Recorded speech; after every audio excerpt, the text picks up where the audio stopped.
after 4 years. It's going to depend on the course that they are pursuing. Let me tell you, Richard, you know, we have to be brutally honest with ourselves. The old model, the differentiated unit model, assumed that all courses were the same, and a course in medicine costs the same as another course in a different subject. The reality is that it is not. University chancellors are here, vice chancellors are here. I don't know whether university vice chancellors are here. Who is willing to tell us that there is a difference? Yeah? Yeah, they are here. There is a difference. And this model recognizes, this new model recognizes that a course in medicine costs 600,000 to train. A course in education costs 180,000 to train. And therefore, for a student doing medicine, Government of Kenya gives more for the student doing medicine as a percentage, because it costs more to train that student. And if we don't give more to train that student, we will end up with a student who is, with a graduate who is half-baked, because we didn't give them the resources to train the student correctly. That is the difference between this model and the other one. So there is every reason why we have to interrogate this model. Let me ask, any vice chancellor who is willing to tell us, you know, don't worry about kusalimiwa. Sisi wengine tumezoea kusalimiwa kila siku. But you know, the truth is the truth. It cannot be changed. I want a vice chancellor who is here to volunteer. On, yes, Mwalimu, and you say which college you? Your Excellency, I happen to be the Vice Chancellor of Alupe University, also previously a member of the Presidential Working Party on Education Reform, and a member of the party that recommended this model. And we agreed. You know, let's listen. You know, we are intellectuals. Yeah. You know, and intellectuals, you listen to reason. Yeah. You know, we are not a mob. We are people who want to reason. And I like what Junior here, Kisero, he said. He said, we want to listen, we want to challenge, you know, and we want to be part of the solution. So let us listen. And you can challenge what the professor is saying the same way you are challenging what I'm saying. I mean, it's the right thing for intellectuals. Professor. Your Excellency, I'm going to pick on a course in my university, which we are beginning in September, and that is a Bachelor of Science in Nursing.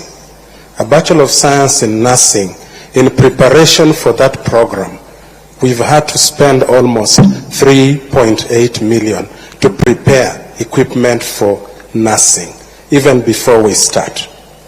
It's not the same as preparing students for teacher education, where I need the 4 walls, I need a micro-teaching lab, which does not cost even a quarter of what it will cost me to prepare a nurse. And indeed, the skills lab for nursing alone, even when Q was telling me I'm ready, they have still been given other things to buy, are going to cost me 1.67 million. So preparing a nurse is very expensive. And so we cannot have the same cost for preparing a teacher, preparing a doctor, preparing a lawyer, like the differentiated unit cost was doing. Indeed, colleagues and our students who are here, some of our universities were paying us 60% of our salaries using the old model. But right now, if I am able to get the correct banding for my students, Your Excellency, I'll be able to support even capital development within my institution within the next 2 years. And that is the truth of the matter. I will not have to beg for money and ask for money and wait for capitation. But I do take on board your concerns about the correct banding, so that there is a normal curve depending on how we deal with our students. So, Your Excellency, I will say all courses don't cost the same. And our students should appreciate that if we get this money and we don't do our best with that money, then we are responsible for what is going to happen. Thank you, sir. Thank you very much, Professor.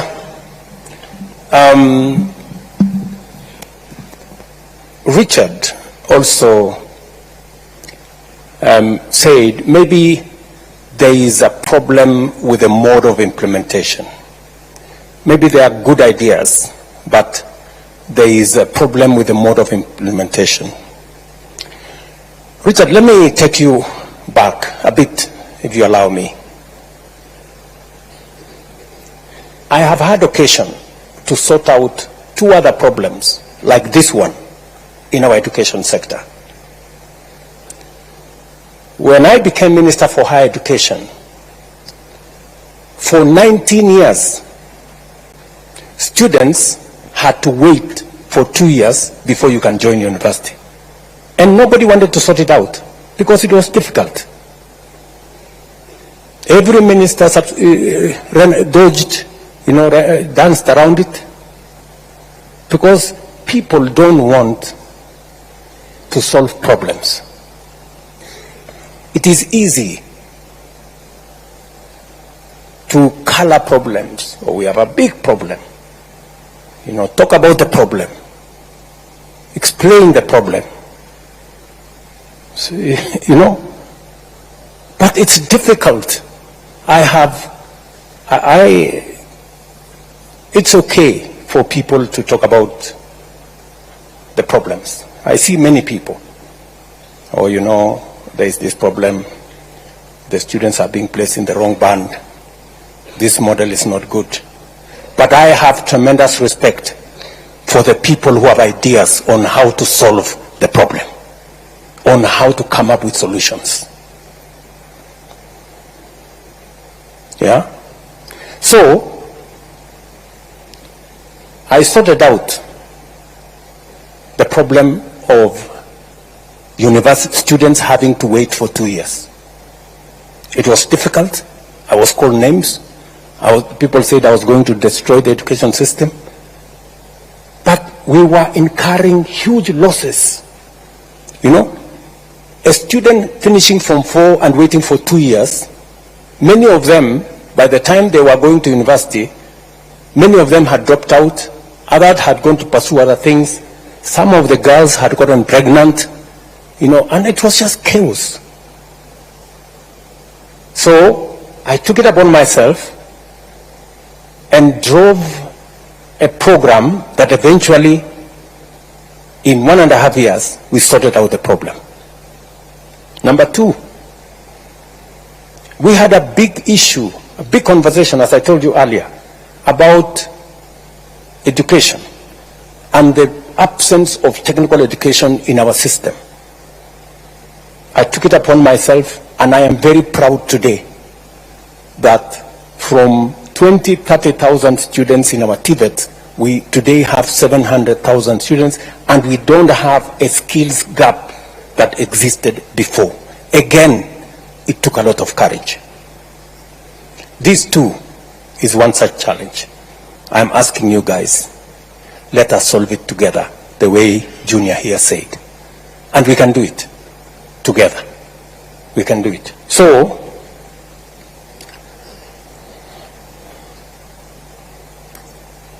let me combine what, before I come to Melody on lead disbursement, let me go with what Kisero Jr. Otieno said.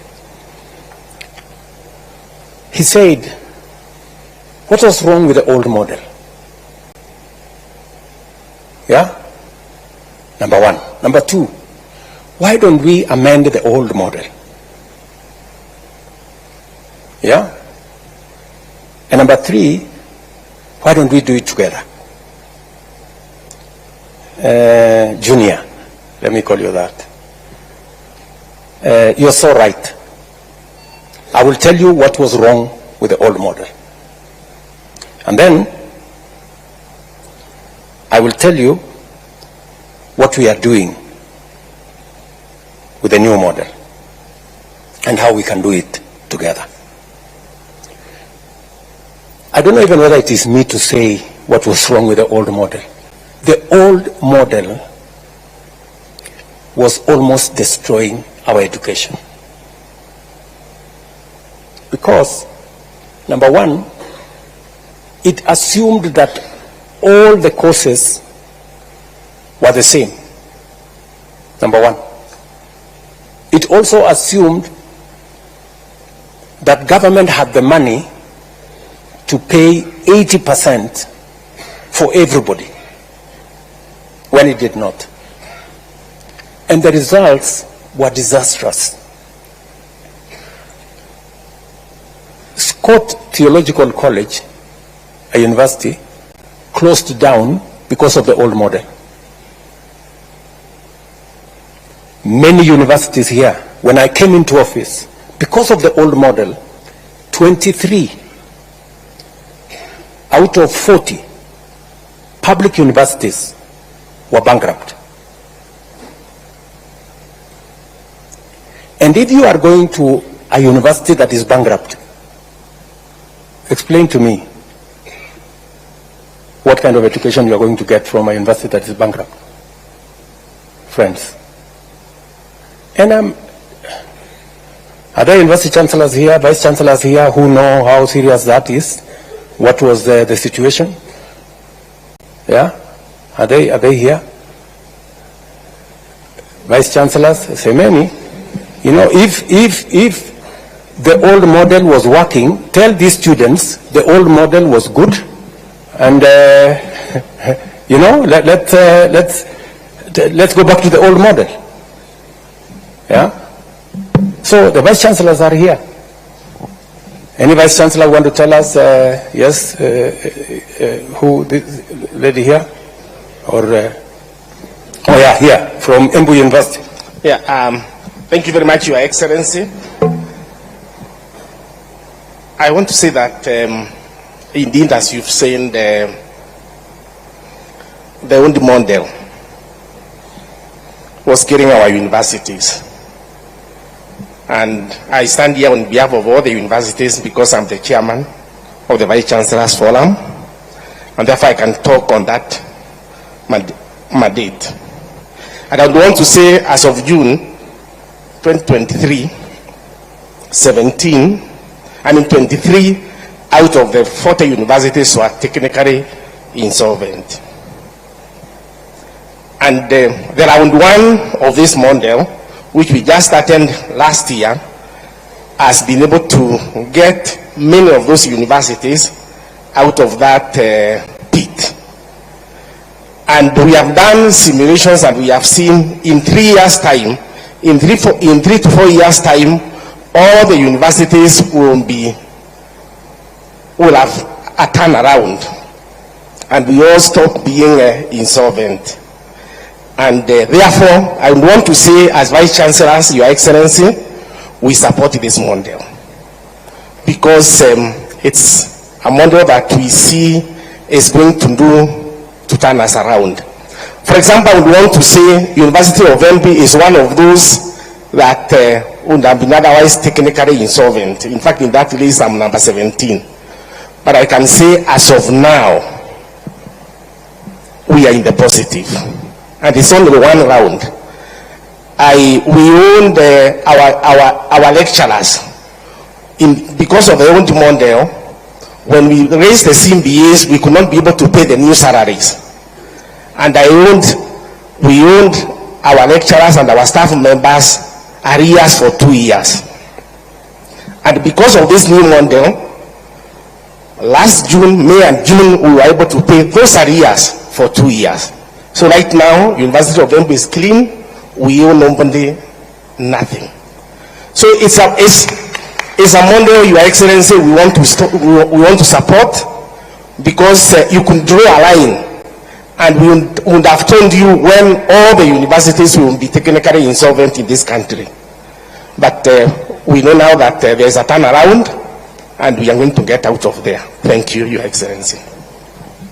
Let me say this, my friend Junior.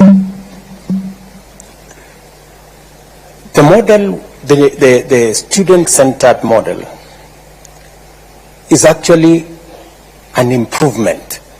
In your own words, you said, why don't we improve? Why don't we take the old model and make it better? This is exactly what we are doing. The household contribution was there. It is there in this model. The scholarship was there. It is there in this model. The loan was there. It is there in this model. The only difference we are making is that we are looking at how do we make children from vulnerable families, how do we assist them? How do we make sure that when we send students to a university, we also give the university resources to make sure they teach the course for which they have admitted the student? It is true. I mean, it is a fact that it doesn't cost the same to teach one course as against the other. And this funding model is sensitive to that. It is also sensitive to students who come from vulnerable families. I know I have been accused, correctly, that I sometimes think too much about poor people, and I push, you know, the rich people to do things for the poor ones. But I mean, that is society. You know, you I don't know how to put it. But anyway, that is, that's that. So, you have just told me, Junior, that among the universities that we owe a lot of money is KEMU, your university, right? Do you know why we owe KEMU a lot of money? It's because of the old model, which you are telling me, let us go back to the old model. How will KEMU get out of the hole? If we continue with the old model, it means KEMU continues to accumulate debt.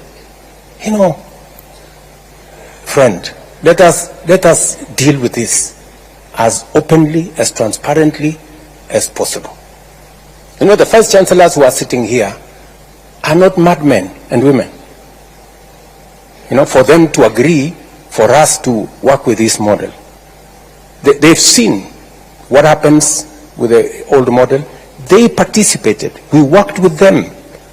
We worked on simulations. We brought in experts to look at, because the one thing we cannot do is to compromise on the quality of our education.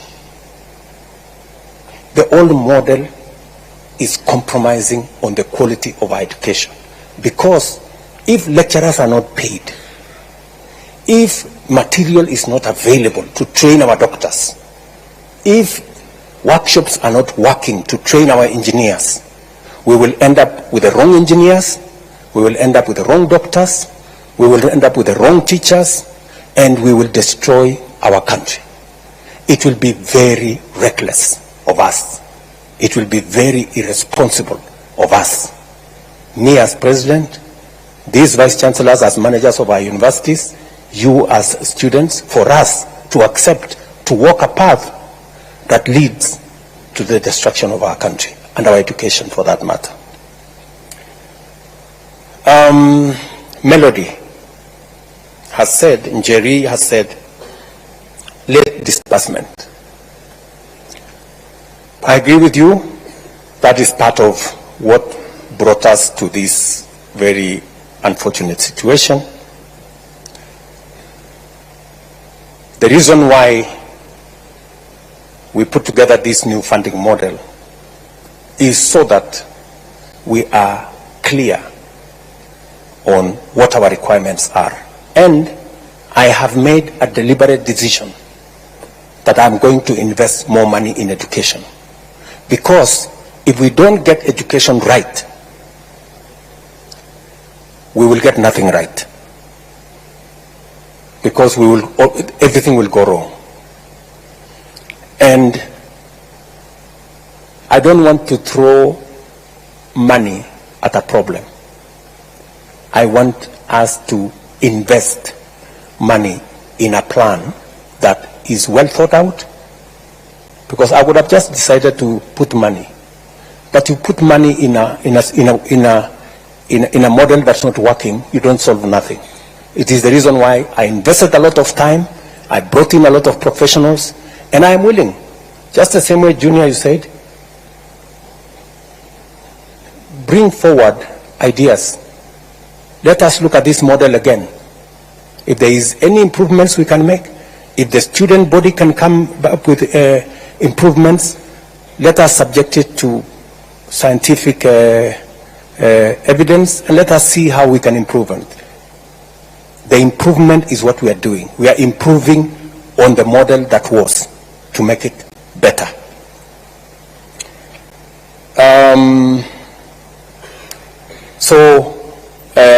Njeri, we have taken time this time round to make sure that as we implement this model, it is tied to our financial resources. We have clearly identified how much money we need. You know, we based the old model on assumptions, which assumptions were wrong and almost collapsed our education system. This time round, we are using empirical figures. That's why we are feeding them into our budget, so that we give the universities the money that is enough to teach every student for the course that they have been admitted. It is not necessary for us to tell a university, teach for us this doctor, and we have given them money enough to teach a teacher. It is not right, because they will not do it. And if they do it, we will end up with a half-baked graduate. Brian Waka, usalama. Umesema ya kwamba pale university mnataka usalama. Na nakubaliana na wewe 100%. Sasa sijui makarao nikituma hao pale, si mtawashughulikia kweli? I agree with you that sometimes the security situation in some of our universities is wanting, and it is a conversation I can have with the Vice Chancellors. If the Vice Chancellors can give us details of where they need support to make sure that our universities are safe, we are prepared to have that conversation. And if the student body can work with the Vice Chancellors and work with us so that we can identify areas that we can improve security in our colleges, that would be a good thing. I agree with you that an active student body that is representative of the student views and interest is necessary and is important. And I support the democratization of university leadership so that they can better represent the student body. You have also asked me whether I can establish a mechanism where I can directly listen to some of your views. I am happy to do that. If you can tell me what mechanism you want to use to engage with me. I think I have tried to engage with some of the university student leadership. Just make sure that when you come with that leadership that will engage with me, wasiende kusalimiwa, kwa sababu sasa wanaenda kuteswa. So we can have that conversation. I I think those are the issues so far. I can take another round of, I